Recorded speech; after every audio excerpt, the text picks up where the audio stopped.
안녕하세요. 저는 과학을 사랑하는 핫클립 베스트 MC 이연이에요. 과학하면 여러분은 가장 먼저 무엇이 연상되시나요? 보통은 과학실이나 연구실이 연상될 텐데요. 하지만 이제는 과학하면 YTN 사이언스도 같이 연상이 될 만큼 과학의 모든 것을 이곳 방송국에서 소개해드리고 있습니다. 그래서 제가 머리도 좋아지고 재미있는 과학 상식도 알 수 있는 핫클립 베스트를 준비했습니다. 오늘은 어떤 핫클립들이 준비되어 있는지 지금 소개합니다.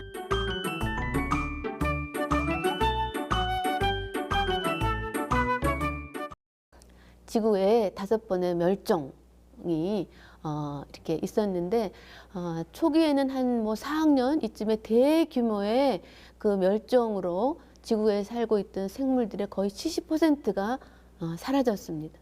그리고 한 3억 5천만 년 이쯤이 되면은 이게 빙하기가 오면서 그 생물, 해양 생물이 70% 멸종이 됩니다.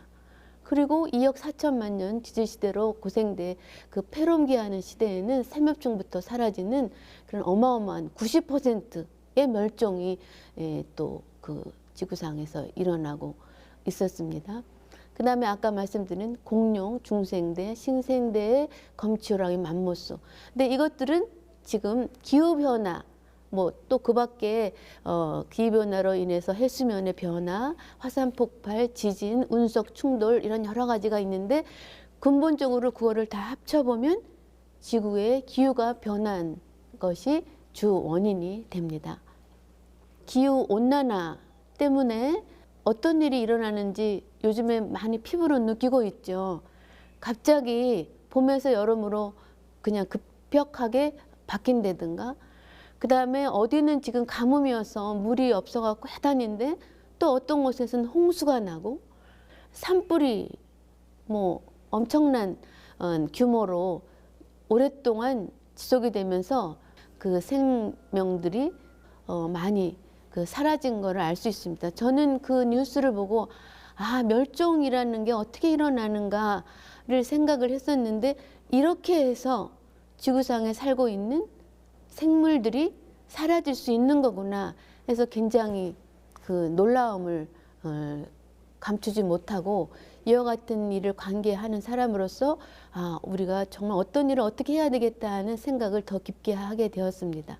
왜 이게 문제가 되냐 하면은, 아까 제가 이제까지의 그 온실 효과를 통한 지구와 태양과의 어떤 미묘한 시스템의 진행 과정에 의해서 멸종이 있고, 그러나 또 다른 아주 풍성한 좋은 환경으로 살기 좋은 지구의 모습이 있었고, 그런데 지금 인류가 지구상에 살기 시작한 것은 사실은 불과 20만 년도 안 됩니다.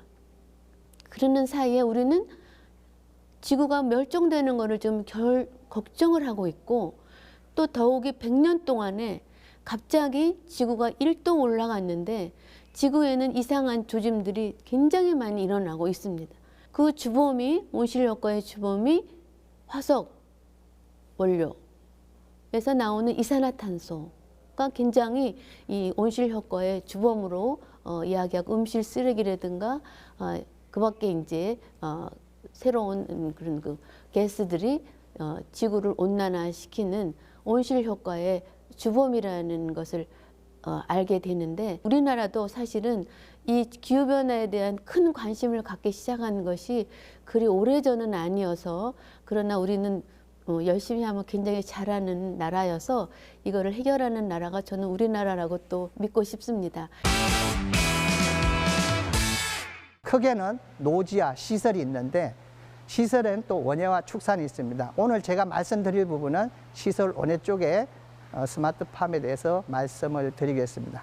시설에는 이제 식물 공장이 이제 대표적인 시설이 되겠습니다.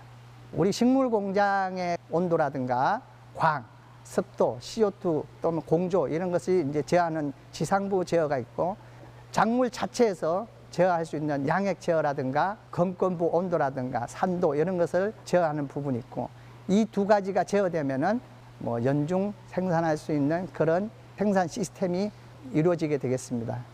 식물 공장의 발전사를 제 나름대로 한번 정리를 해봤습니다. 이제 한 1500년 가까이의 조선시대죠. 여기 동절양채라는 옛날 온실입니다.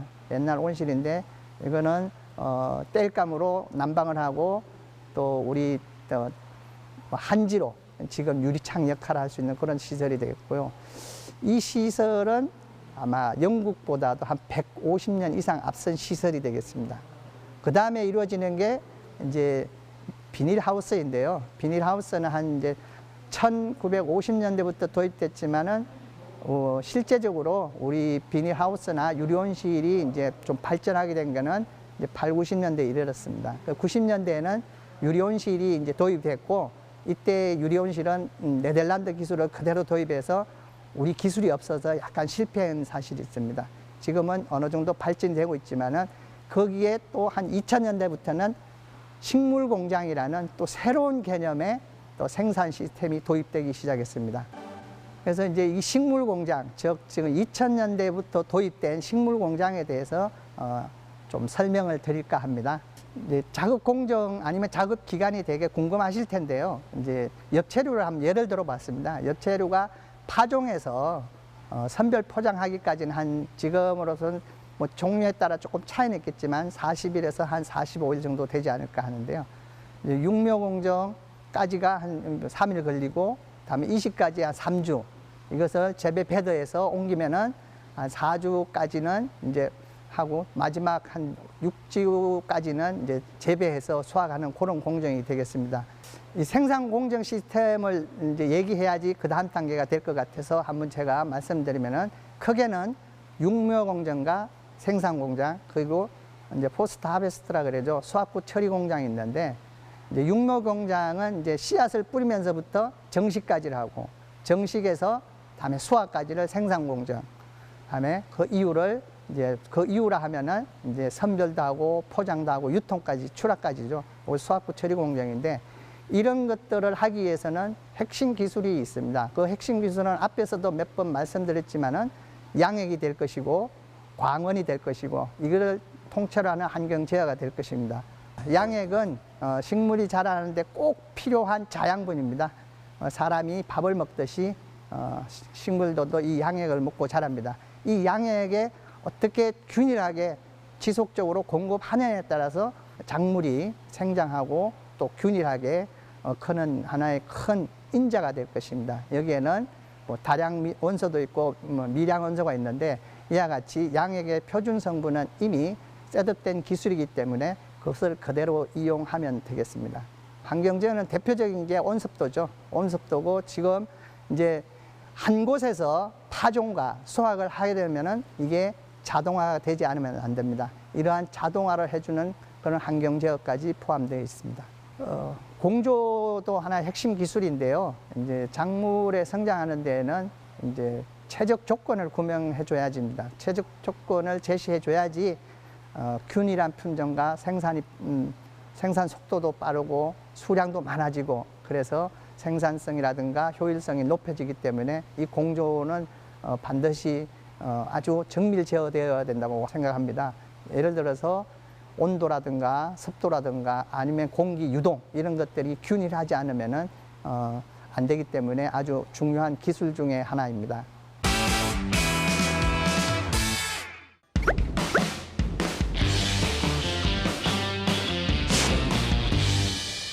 야, 이거 찌릿함 이거는 네. 느껴본 사람만 아는데 어때요? 느낌이? 진짜 죽을 것 같아요. 나 그래서 너무 싫어요, 근데 진짜. 나도 사실 오늘은 네. 내가 완벽했지만 예전에 우리 게임하다 보면은 이거 한번 당해봤잖아요. 네. 네, 당해보신 분들 많으시죠? 그래서 내가 근데 이게 어떤 원리일까 좀 궁금하긴 했었어. 근데 약간 긴장이 되면 땀이 나잖아. 네. 그럼 땀이 나서 이걸 기계가 알아차려서 하나?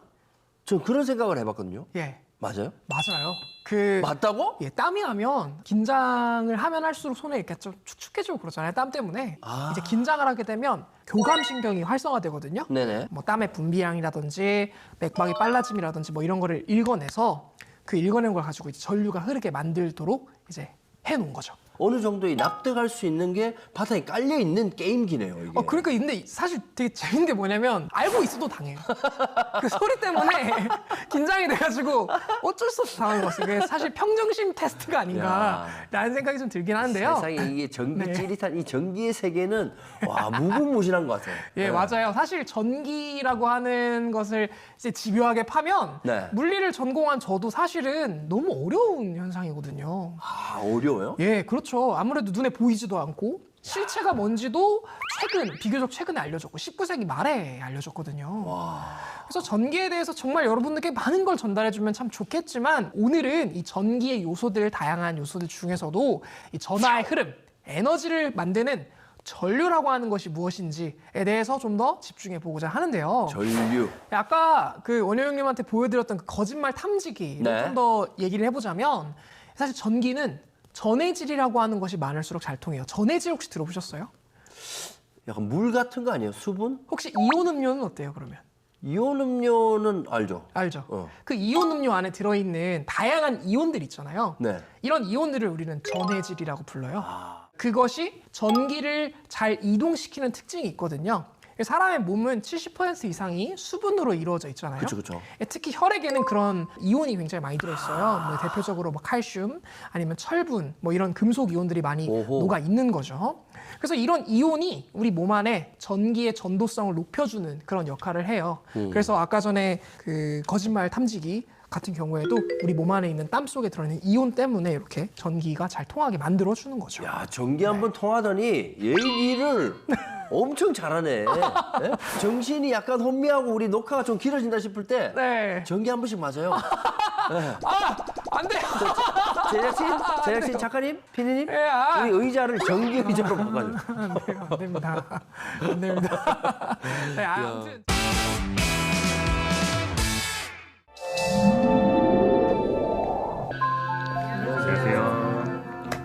안녕하세요. 과학작가 박지영입니다. 사실 가짜과학은 굉장히 여러 분야에 많이 있습니다. 이 가짜과학은 몇 개의 다양한 영역으로 나뉘어져 있는데요. 첫 번째는 우리도 모르게 속설로 전해오는 유사과학이 있습니다. 대표적인 예가 선풍기 사망설이 있죠. 밤에 선풍기를 틀고 자면은 죽는다. 실제로 20세기에 나온 그 신문 기사나 아니면 TV 뉴스에 보면은 선풍기를 틀고 자다가 죽었다는 이런 뉴스들이 한 서너 개 정도가 있습니다. 근데 사실 알고 보면은 선풍기 때문에 죽은 게 아니라 원래 지병이 있었고 다른 이유 때문에 죽었는데 마침 그때 선풍기가 틀어져 있었던 거다라고 얘기할 수 있겠죠. 그래도 이런 선풍기 사망설은 유사과학 중에서는 크게 폐해가 없는 부분이라고 할 수 있습니다. 겨우 해봤자 밤에 조금 덥게 자는 것 뿐이잖아요. 선풍기를 못 트니까. 이거는 왜 이러냐면은 이걸로 이익을 보는 사람이 없기 때문에 그렇습니다. 즉 어떤 이득을 보는 사람 없이 그냥 자연스럽게 만들어진 속설 또는 잘못된 관념 때문에 생긴 거기 때문에 이런 식의 유사과학은 사실은 크게 위험스럽지도 않고 폐해가 많지도 않습니다. 하지만 이것과 다른 방식으로 누군가가 의도적으로 만드는 유사과학이 있습니다. 대표적인 예가 상품을 홍보하기 위해서 가짜 얘기를 하는 것들이 있죠. 콜라겐은 몇 가지 진실과 몇 가지 거짓이 섞여 있어요. 첫 번째는 뭐냐? 콜라겐은 우리 몸에서 굉장히 중요한 단백질이다. 맞습니다. 굉장히 중요한 단백질이에요. 두 번째, 콜라겐은 우리 몸에 있는 단백질 중에서 가장 많이 필요하다. 이것도 맞습니다. 우리 몸에 있는 단백질 중에 3분의 1 이상이 콜라겐 단백질입니다. 뼈에도 있고 피부에도 있고 잇몸에도 있고 여러 군데 뇌에도 있고 다 있습니다. 그러면 콜라겐을 먹어야 되나요? 우리가 콜라겐을 먹어도 콜라겐은 흡수가 되지 않습니다. 콜라겐은 단백질이라고 말씀드렸는데요. 이 단백질은 아미노산이라는 아주 작은 분자들이 여러 개가 모여서 만들어집니다. 이걸 흡수할 수 없기 때문에 우리 몸은 이걸 아미노산으로 다 분해해요. 그런데 아미노산으로 분해해 놓으면은 우리가 콜라겐을 먹든 멸치를 먹든 아니면 삼겹살을 먹든 두부를 먹든 나중에 결과물은 똑같아집니다. 다 똑같은 종류의 단백질들을 아미노산을 우리가 흡수하는 거죠. 별 의미가 없습니다. 그러면 바르면 어떻게 될까요? 발라도 의미가 없습니다. 왜냐하면 우리 피부는 콜라겐처럼 커다란 분자를 통과시키질 않아요. 그래서 흡수가 안 됩니다. 실제로 의사 선생님들이 가끔 콜라겐을 피부에 주입하는 경우가 있습니다. 꼭 필요한 경우에. 이럴 때는 바르지 않아요. 왜냐, 흡수가 안 되니까. 주사를 가지고 집어넣어야 됩니다. 자, 이런 경우인데 이거는 이제 콜라겐과 관련된 상품을 팔려는 사람들이 자기네 상품을 많이 팔기 위해서 만들어내는 일종의 이제 허위 정보가 되겠죠. 어떤 상품을 팔기 위해서 하는 거짓말 또는 가짜 과학은 그래도 조금 봐줄 수가 있습니다. 어떠셨어요? 흥미로운 내용들이 많이 있었나요? 여기서 끝이 아닙니다. 재미있고 알찬 핫클립 베스트 이어서 보겠습니다.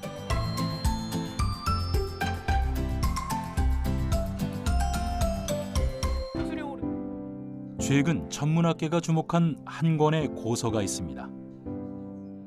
바로 조선시대에 기록된 해성 관측 기록인 성변축후단자인데요. 성변축후단자는 조선시대 천문, 지리 등 기상 담당 관청인 관상감에서 기록한 천문 관측 자료입니다. 주로 해성이나 초신성, 운석과 같은 특이한 천문 현상을 기록해 승정원을 거쳐 왕에게 보고됐는데요. 이 성변축후단자를 유네스코 세계기록유산에 등재하기 위한 움직임이 시작됐습니다. 성변축후단자가 가지는 가치는 두 가지 측면에서 볼 수가 있습니다. 하나는 이것이 조선시대 왕실에서 남긴, 그러니까 국가에서 남긴 공공기록물이라는 것입니다. 예, 두 번째는 이 기록물들이 공공기록물이면서 현장 기록을 담고 있다는 것입니다. 그래서 전 세계에서 해성 관측 기록은 많이 남아있죠. 중세 유럽의 기록들이 있는데 대부분은 개인 기록이고요. 그 다음에 개인 기록이라 할지라도 마지막 한 번 옮겨지거나 두 번 옮겨져서 남긴 기록들이 대부분인데 우리나라 남겨져 있는 이 성변축후단자는 왕실 기록물이면서 국가 기록물이면서 현장을 담고 있다는 면에서 매우 가치가 있다고 할 수가 있겠습니다.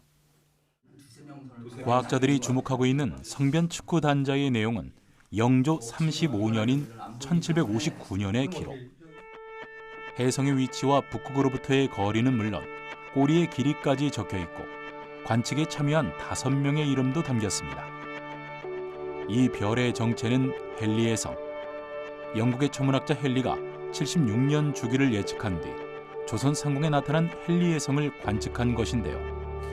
왕실 산하 관청이 관측한 자료로는 세계에서 가장 오래된 기록이라고 합니다.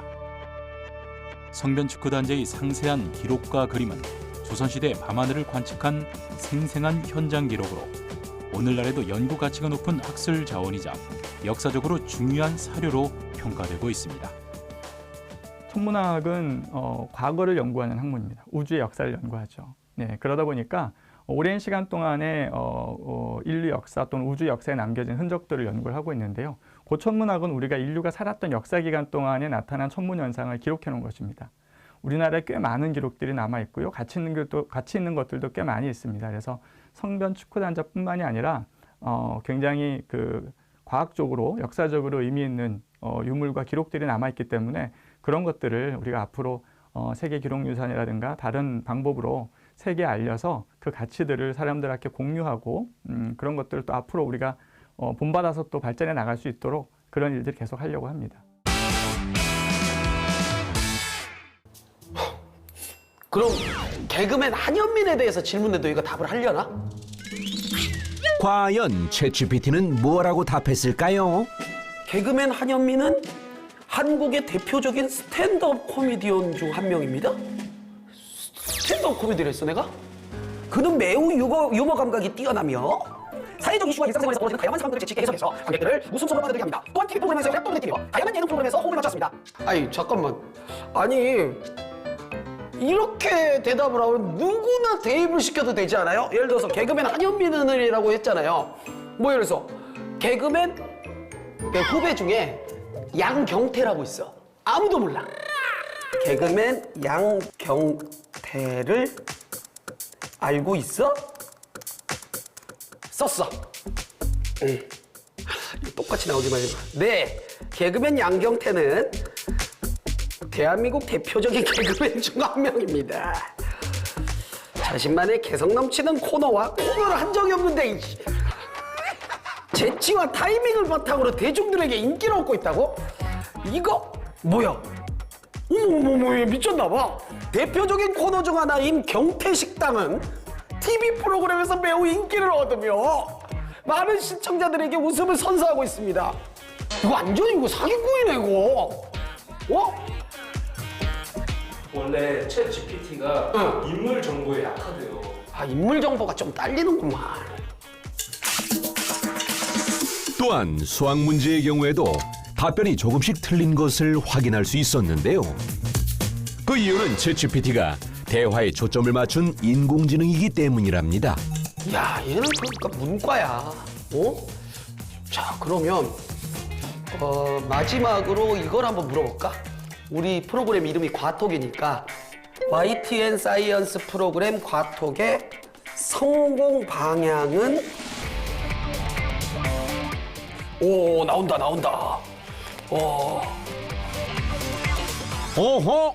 앞으로 다양한 주제로 전문적인 인터뷰와 쉽고 재미있는 방식으로 과학을 전달하면 인기 프로그램이 될 거라고 하네요. 자, 제작진들 다 들었지?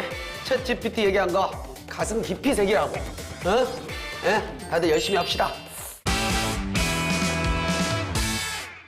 말씀해주신 사회 진화론 외에도 많은 유사 과학들이 있을 것 같은데 몇 가지 예시를 더 듣고 싶습니다. 대표적인 예 중에 하나가 IQ 테스트라고 볼 수 있습니다. IQ 테스트는 원래 프랑스에서 처음 개발이 됐습니다. 개발된 이유는 무엇 때문이었냐면은 군인으로서의 적합성을 판정하기 위해서입니다. 군인으로서 역할을 수행하는데 적합한가 아닌가를 판단하는 건데, 지금으로 치면은 경계성 장애 정도에 해당되는 사람을 가리려고 했던 거죠. 그래서 대략 처음에 만들어진 목표는 IQ 한 70에서 80 이하에 해당되는 이런 사람들을 확인하는 용도였습니다. 그런데 이것이 나중에 미국으로 가면서 전 국민이 IQ 테스트를 실시해야 되는 것이냐, 이제 그쪽 관련된 그 사회학자들이 주장을 하기 시작했고요. 그러면서 이게 전 세계적으로 퍼지게 됐습니다. 근데 우리가 IQ 테스트와 관련해서 오해하고 있는 게 몇 가지 있습니다. 첫 번째 오해는 가령 IQ가 130인 사람은 IQ가 100인 사람보다 30만큼 더 지능이 좋은 걸까요? 그렇지 않습니다. 우리가 IQ 테스트에서 나오는 성적을 받았을 때 100, 110, 80, 70 이렇게 나오는 거는 100을 평균값으로 잡는 거예요. 이 100을 평균값으로 잡으면서 그 옆으로, 그러니까 우리 표준편차라고 얘기하는데요. 통계상의 표준편차에 따라서 얘가 몇 % 정도에 속하는가를 따지는 게 바로 수치라고 볼 수 있습니다. 근데 이것보다 더 중요한 게 뭐냐면은 지금 현재 학교에서 실시하는 IQ 테스트로는 정확한 IQ를 측정할 수가 없습니다. 원래 IQ 테스트는 전문 상담자가 1대1로 서너 시간 이상을 쭉 검사를 해서 확인하는 방법으로 하는 겁니다. 근데 지금처럼 몇십 명이 모여서 이렇게 이제 자기가 쓰는 이런 방식의 IQ 테스트는 전문가들 입장에서는 그 신뢰성을 전혀 보증할 수 없는 겁니다. 두 번째로는 이 IQ 테스트가 한 번 하고 두 번 하고 세 번 하면은 익숙해져요. 마치 우리가 한 번 본 시험지를 가지고 또 보면은 이전보다 당연히 점수가 잘 나오는 것처럼 IQ 테스트도 마찬가지입니다. 그래서 초등학교 때 봤던 IQ 테스트가 중학교 올라가면 지능지수가 난 올라갔네. 고등학교 올라가면 또 올라갔네. 이렇게 되는 이유가 바로 이런 문제들입니다. 따라서 지금 현재 우리가 보는 IQ 테스트, 그래서 난 130이 나왔어. 그럼 난 굉장히 똑똑한 사람이네 라고 맹신할 필요가 없다는 거죠. 반대로 나는 90밖에 안 나왔어. 난 멍청한 건가? 이럴 필요도 없습니다. 지금 현재 우리가 보는 Q 테스트는 실제로는 신뢰도가 굉장히 낮은 수준이라고 볼 수 있습니다.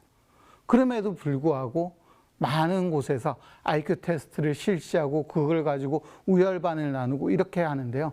이거는 오히려 학생들의 학습 능력을 갉아먹는 일이 될 수도 있다는 점을 알려드리고 싶습니다.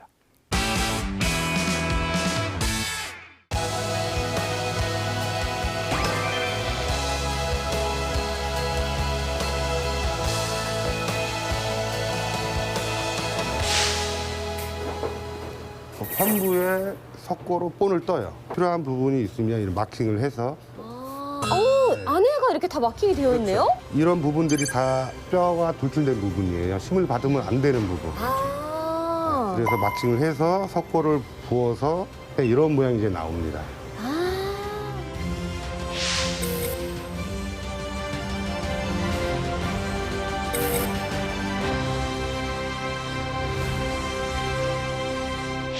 이거는 이제 셔틀락이라는 장치인데요. 셔틀락이요? 네, 의족을 연결할 수 있는 부분이 첨가 장치라고 있는데 의족을 신고 벗고 하는 거는 이 셔틀락 장치가 용이로워요. 환부에 싣는 실리콘이 있어요. 네. 여기 이제 핀이 달려 있잖아요. 네. 의족하고 연결되는 부분 속으로 이렇게 집어넣어요. 그러면 이렇게 의족이 이제 연결이 되는 거죠. 오, 진짜 안 빠져요. 그리고 뺄 때는? 그냥 버튼만 누르면 그냥 빠져요. 오, 완전 쉬워요. 조금 더 활동적이고 역동적으로 생활하고 싶다 그러신 분들은 이제 이런 진공 타입으로 많이 갑니다. 밸브가 달려서 네. 의족을 착용하면 여기에 있는 응압이 다 바깥으로 나가요. 그래서 완전히 석션이 되는 거죠. 내 몸하고 더 완벽하게 일체형이 되는 거예요. 공기가 완전히 다 배출이 되면 이제 안 빠져요. 우와. 와, 진짜 하나에 진짜 일체형이 됐어요. 네, 무게는 더 무겁지만 착용했을 때 무게감을 못 느껴요. 진공이기 때문에. 이 제품을 만들 때 가장 신경 쓰시는 부분은 혹시 어떤 건가요? 최고로 신경 쓰는 부분은 그분이 생활하는 생활 패턴, 뭐 앉아있는 생활을 오래 하신다? 그러면은 거기에 맞춰 제작을 하고 네. 이분은 뛰고 무거운 짐을 많이 든다. 네. 그러면 거기에 맞춰서 제작을 또 들어가죠. 그러면 어떻게 보면은 세상에 단 하나밖에 없는 제품이잖아요. 이 고장이 났을 때는 어떡하죠? AS는 평생 무상으로 저희가 수리를 해드리고 있습니다. 평생인데 또 무상으로요? 무상입니다. 왜요? 오실 때는 다 망가져서 허름하게 왔지만 나갈 때만큼은 새 것처럼 신품처럼 나가게 하라는 게 사용 방식입니다. 어떻게 보면 우리 고객을 생각하는 마음이 우리 최강 기업의 기술력이네요. 그렇죠. 그런 게 하나하나가 쌓여서 노하우가 쌓이는 거죠. 최강 기업 만세! 고맙습니다. 만세! 만세! 핫클립 베스트 재미있게 시청하셨나요? YTN 사이언스와 MC 이연희는 과학을 대중화하는 데 더욱더 노력할 것이며 다음에도 여러분의 지적 능력을 향상시킬 알찬 핫클립으로 다시 찾아오겠습니다. 그럼 안녕히 계세요.